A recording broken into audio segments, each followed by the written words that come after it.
us, Ihsan Haq and Ram Narayanan. Thank you, gentlemen, for joining us at the end of this week. Ram, let me go to you first. Perhaps let's get your, and I'd like to get everyone's point of view really on demand growth forecasts. You know, we're just getting very confused, aren't we? IEA at the end of last year got very bullish. Now it's revising its, as they do all the time, of course, OPEC and IEA revise their figures up or down, but there seems to be a bearish tone coming up for the second quarter, if we look at one or two of those headlines as well. What would you say is behind that? Well, thanks, Dayala. Good to be here. In fact, last 2 weeks I was traveling in China, where I was assessing all the different demand factors that's happening in China. Well, China has been one of the major drivers for the demand growth the last few years. But what I see is China is going to be a flat growth, in fact, if not slightly lesser, because as we discussed before, gasoline demand is going to be under pressure because I see only EV cars all over China. In fact, strangely, I drove all over China. I hardly could see any petrol bunks on the way. So therefore, that's an indication of the gasoline demand. Mostly the diesel demand also moved to LNG. Well, aviation fuel demand is there. And petrochemical market is very, very slow right now. So therefore, one of the major drivers of growth China is going to be flat, as what I see. India is going to see a good growth, mainly because of the gasoline demand, diesel demand, and of course, petchem demand to a large extent. And globally, the other major factors, other major markets, I don't see a major uptick in the market. So therefore, if you ask me, you said there's a bearish tone to quarter two. I would partly agree with that, but maybe not too bullish either. Maybe it's going to remain flat. I saw the IEA estimates as well the OPEC estimates. Of course, the IEA is going to be a little bit bearish, while OPEC being the market shares are going to be very, very bullish. But if you ask me, I think the markets are going to be flat given all these factors. Okay, Ihsan, good morning. I mean, we have a headline saying OPEC forecasting, demand dropping in the second quarter. I mean, that's not surprising, perhaps, and their general outlook is quite bullish still. But they meet in March. Do you think we'll see any change to their current supply additions or lack of them, if you like, into the second quarter? But the deal will remain the same. I think it will depend on geopolitics, and because we already know about the fundamentals. I mean, even OPEC is aware of supply exceeding demand, but they have to look at what is happening in Iran, what is happening with Russia. So, I mean, these barrels are there, and if there is an agreement between Ukraine and Russia, and if Trump doesn't put too much pressure, or doesn't attack Iran, then I think this is how I think will happen is that the Trump administration wants to have kind of solution in between Russia and Ukraine by June, and ahead of the midterm elections. And as a result of that, I think the situation is likely to calm down a bit by June, and which could result in some of sanctions barrels coming to the mainstream market, which could put pressure on prices.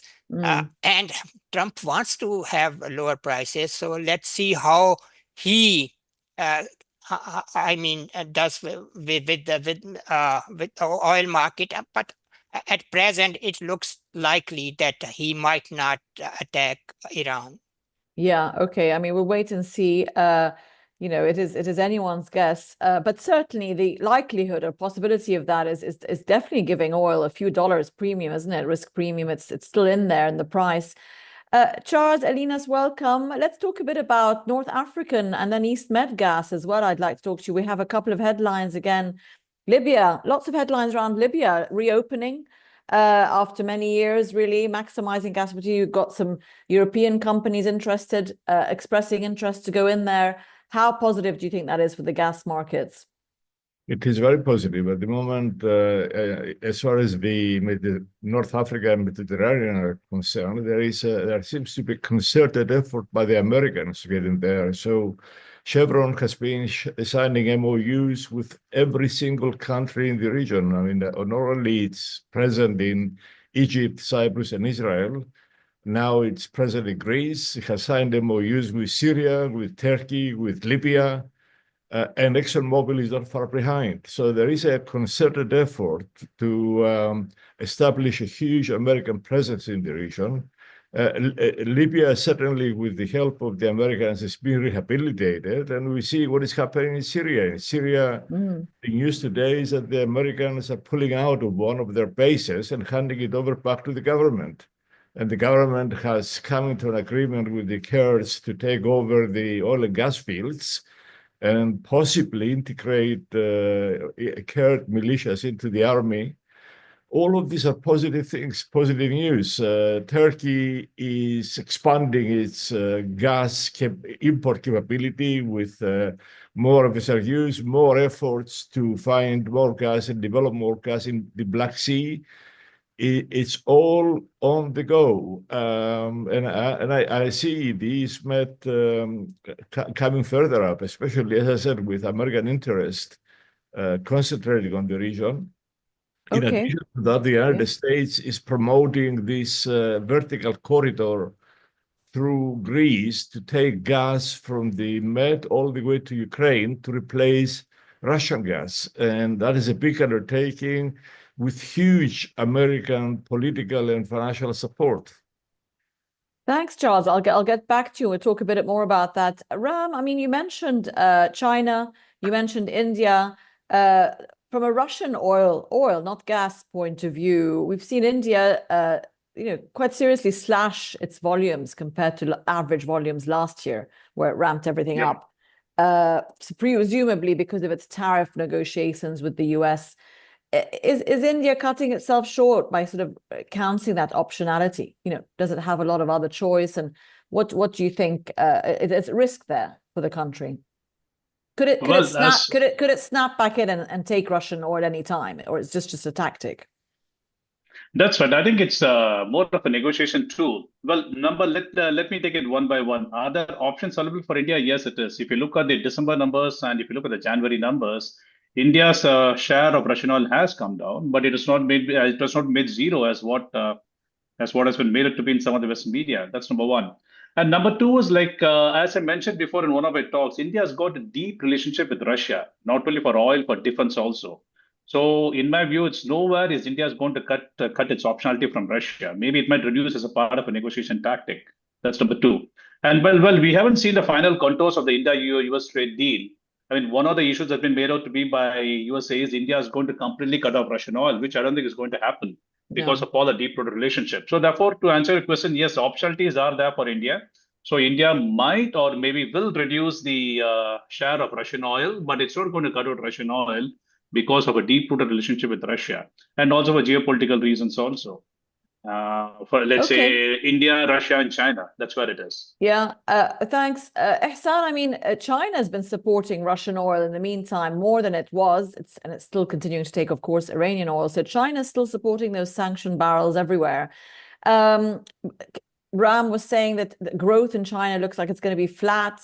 There still has its economic challenges, but we did see a lot of support there from storage, filling up at storage. And at these prices, although they've gone up, it's still attractive. So how critical do you think that is to sanction barrels and otherwise to support oil markets?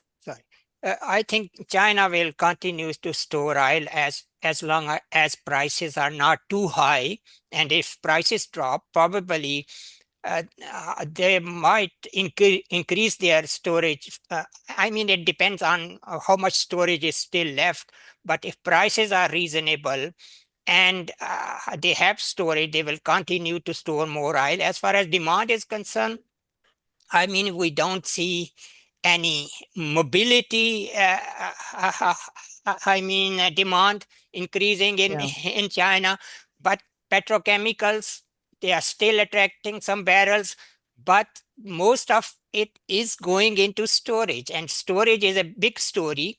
But I only think that if things calm down because of an agreement between Russia and Ukraine, and Trump tries to send prices lower because of midterm elections, then probably China might not see as much necessity for this storage as it had in the past. So it will depend but I think they have to fill in their storage, and it means continued increase in storage in this year.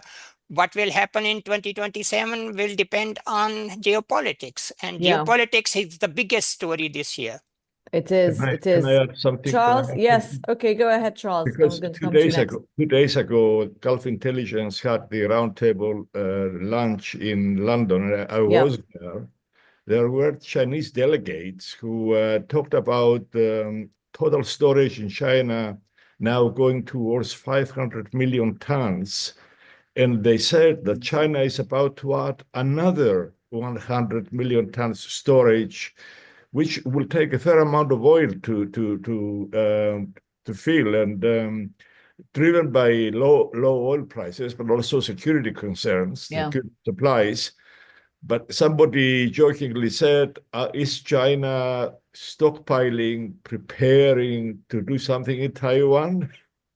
Yeah, well, I mean, well, it's doing something in Taiwan, and also what's going on all over the world. And it's certainly it's protecting itself on all bases, isn't it? Charles, I wanted to talk to you talking about energy security, but let's talk a bit about and Hassan seems to think that Trump will make this Ukraine-Russia war end by June for his midterm elections, for oil prices, etc. We got the Munich Security Conference starting, I believe, today, and we all remember one or two headlines from last year with JD Vance insulting the Europeans. Perhaps they deserved a bit of the criticism of how they're acting. But any expectations from you from that conference this year? We've had, the whole Greenland debacle. We've had Venezuela.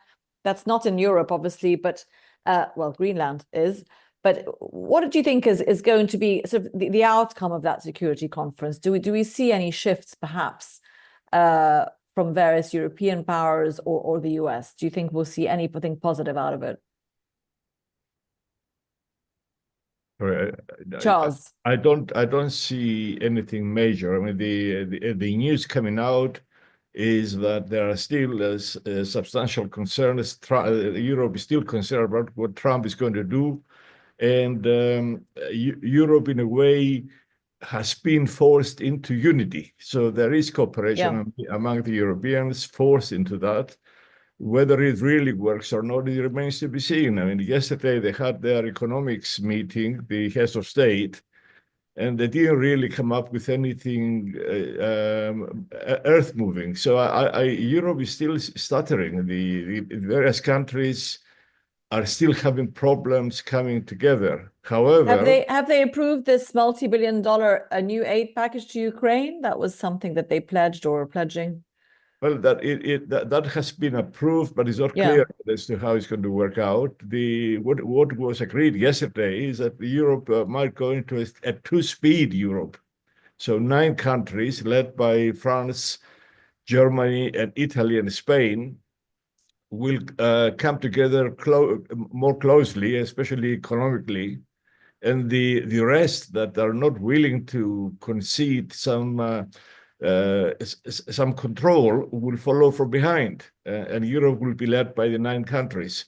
So that might also apply to defense, because it appears also that the UK, Starmer, is keen to strengthen the links with Europe, and it's going that way, that there will be a two-speed Europe, both on financial aspects and on defense, with UK cooperation, trying to bring some unity so that the UK can stand up by itself. But it's a long way to go. That unity is not given. I mean, especially given the continuous differences of approach by Germany and France. I mean, Germany and France before used to work closely together and giving a lead to Europe.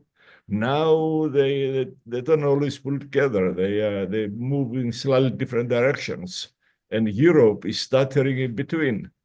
Yeah, and well, Starmer could certainly use the distraction of Europe at the moment, and he needs all the help he can get. Ram, I mean, you touched on Indian oil demand, and we kind of mentioned the tariffs and with the US, but you know, as I believe India also from an economic point of view, it sets its budgets in March. And what is the outlook for the Indian economy this year with the sort of overhang of this tariff uncertainty? It's obviously negotiating, as you said there, but how positive would we be at 2026 versus last year? And how did it end the year? Well, I think if you look at it, the Indian financial year goes from April to March, and the budget was presented last week. I think the outlook for the budget has been pretty good. Like India expecting a growth of 7.5%, and this year also we are going to end up with around 7 to 7.2%. So outlook is pretty good. And then two things which the government touched upon was one is on the capex. The government capex is pretty high, and they have taken a number of measures to boost up the private sector capex. So that's number two. So when I reflected back to oil demand, so that reflects a very healthy oil demand in India.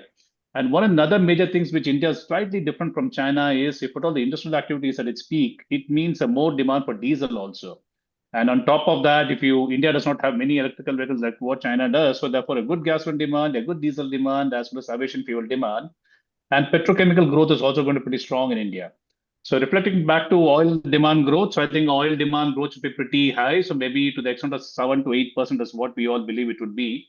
So, and then if you look at the outlook for the next 4 to 5 years, I think given the initiatives of the Indian government, oil demand will be pretty strong in India. And from what I hear from all the oil traders, India is going to drive the oil demand growth as like what China did about some 5 years back. Yeah. And importantly, India has also started taking some Venezuelan oil. So therefore, I think, like I said before, India has kept its optionality open. So therefore, I think from an oil demand perspective, India's economic demand growth as well as the growth in fuels demand is going to drive the oil demand growth for the world. Well, I mean, I can't think of another country that has 7% growth forecast this year. I'm probably wrong, but I can't think of one off the top of my head. Ehsan, we've talked about OPEC and OPEC plus oil, and we've included Russia in that.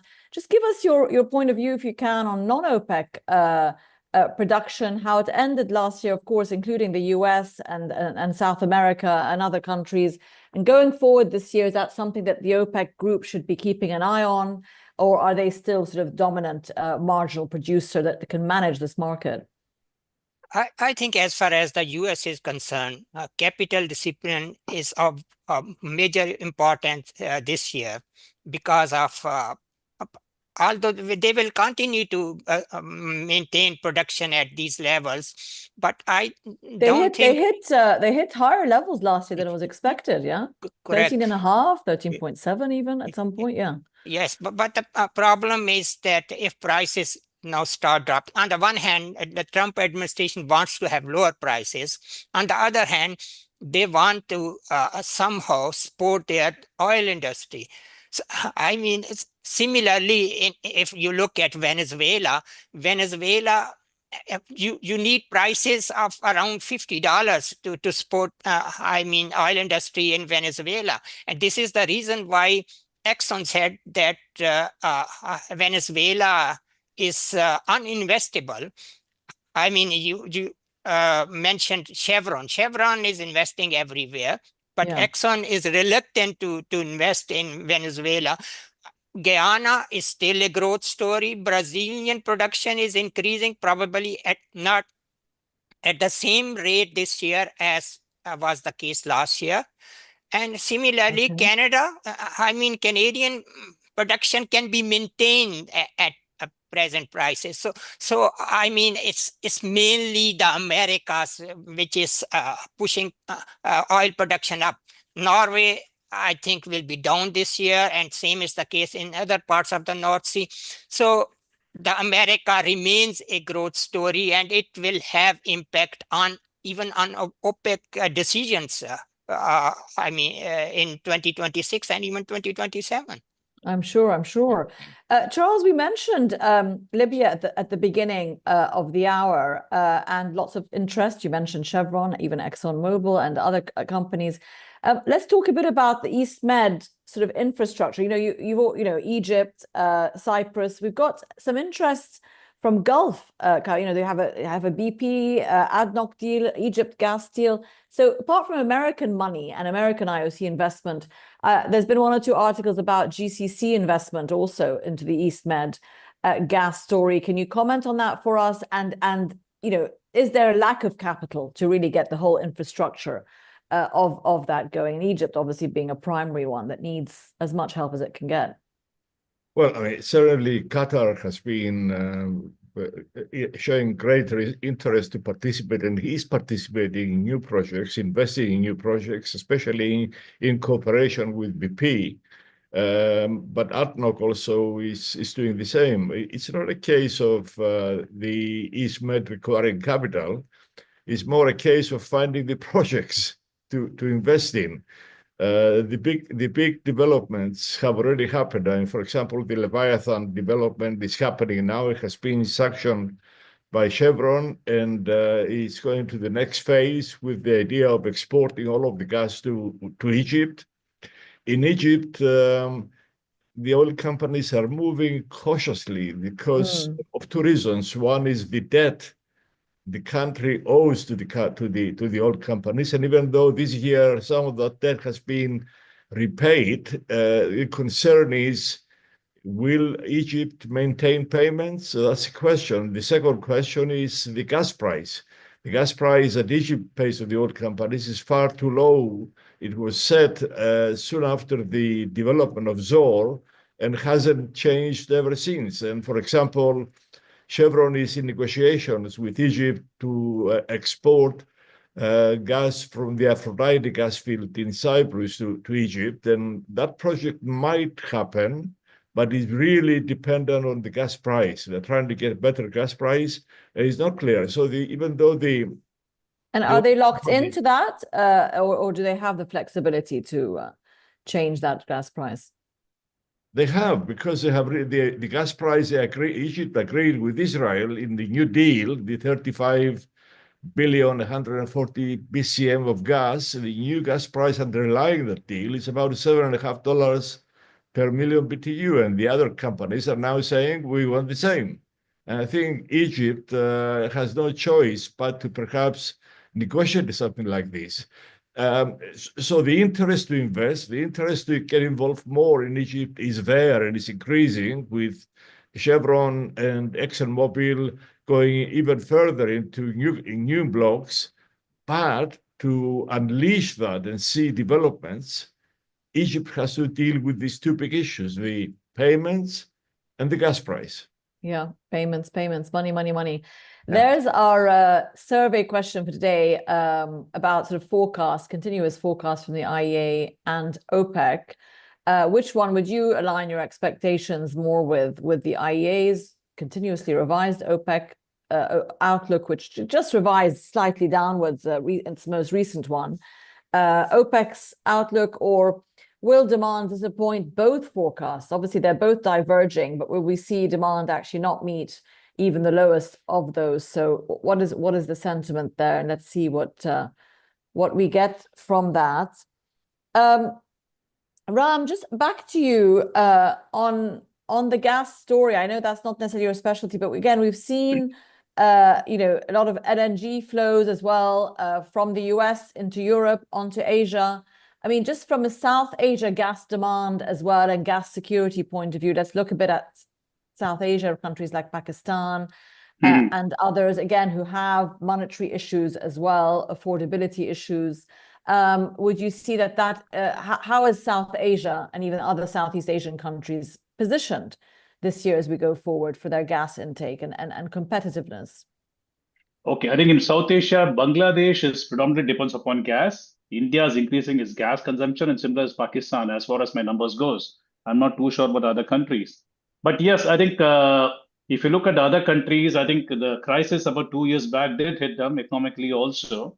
But right now, with the gas flows sort of easing out, with more flows from Qatar as well as from USA, so the countries are well placed right now. Plus, the global economy also is much more better off than what it was 2 years back. So therefore, this is one aspect from an affordability point of view. The second aspect is from a decarbonization point of view, where even countries like India, they have increased their gas intake so as to reduce the usage of coal also.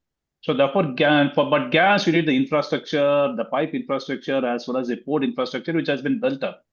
So therefore, from a South Asia perspective, yes, gas remains a critical part of the entire energy mix. I think the issues 2 years back has been sort of sorted out. If you look at the inflows into Southeast Asia right now, and increased availability, especially from Qatar, I think that has sort of improved the situation. So therefore, and of course, from a decarbonization perspective, and the prices also cooled down. If you look at JKM right now, I think it's about $11 or $12 per MMBtu, which is the benchmark price, at least in Southeast Asia.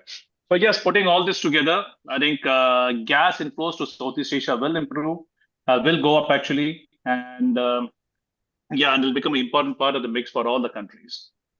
I mean, we've got sort of obviously the short-term gas situation, Ihsan, just back to you in terms of LNG, etc. And there's, even this year a bit of tightness and so more competitive pricing, although they've been trending lower. But there is this talk of, medium-term glut of LNG. You've got all these projects coming online at the end of the year, whether it's Qatar, US, Australia has slowed down a little bit. But how would you say that's a fair assumption that we're going to see the LNG market in 27, 28 go through a little bit of a glut, oversupply? I'm not a natural gas expert, but what I have seen from different analysts, I mean, supply is likely to increase, and which will have impact on prices. But I mean, similar to oil prices, geopolitics is still playing a role as far as natural gas prices are concerned. Yes, and I think that in 2026 we will see then a mixture of geopolitics along with the increasing supply calling the tune as far as the natural gas market is concerned. But I mean, supply is a problem for the oil market at present. Supply is also a problem for natural gas market this year. So I think that that will probably become more significant in the second half of this year. If geopolitical turmoil decreases, then probably we will come back to the basic, and which will then put more pressure on oil as well as natural gas prices. Okay. Charles, I mean, let's go to you just to wrap up today for us. We had a few headlines this week, and they're not new, but again, repetitive, about EU, IOCs, European companies, non-US ones, continuing to sort of reduce their energy transition commitments, trying to get their sort of shareholder values to catch up with American companies. But so give us how that's all being absorbed by Europe with its very ambitious energy transition agenda and commitment from a budget point of view. Do you see that trend continuing, that a lot of the European oil and gas companies are saying, listen, the world needs our gas, we need to invest in more assets, we're going to have to pause our transition plans, continue to do that? Well, yes, certainly at the International Energy Conference in London over the last 2-3 days, that was the theme. The European oil companies were attacking the climate regulations and saying that those are holding them back, especially in the UK. Shell said the UK's economy is suffering because of that, and is self-made. Europe is adjusting. Europe is watering down its climate, even though it's pushing for REPowerEU and the Green Deal and all of these things. It's still watering down the regulations substantially, but not enough to deal with some of the issues. For example, they still pursue this sustainability regulation and the methane regulation, which both the United States and Qatar attacked strongly. That it is, especially Qatar said that it doesn't intend to export any more LNG to Europe as a result of it. But there is now some kind of equilibrium. The oil companies are moving in a different direction. They're teaching or watering down their climate change policies. And going back to more traditional oil and gas business, and Europe seems to be accepting it. Yeah. And now that Europe is looking more deeply into the financial aspects of the continent, how is the economy going to become more competitive? This is becoming a big issue. So over the last few days, the chemicals companies of Europe got together and sent a letter to the European Commission saying that the industry is about to disappear unless they do something, because the high cost of the carbon emission allowances is crippling them, as well as the cost Okay. of gas and all of these things. So there is a battle within Europe, and it looks as if the battle is moving towards watering down of climate regulations to be able to, for Europe to be able to compete with the rest of with China and the United States. Of course, to compete economically and budget-wise, to also put more towards the defense and all these other priorities that have superseded the transition, at least for the time being. There's our poll so far, more or less evenly spread. Demand will disappoint at the bottom, seeming to get the biggest vote. Thanks so much to Ram and Ihsan and Charles for joining us and everyone else today, and have a great weekend. Thanks, everybody. Thank you. Take Thank care. you. Bye. Thank you. Bye. Bye. Bye.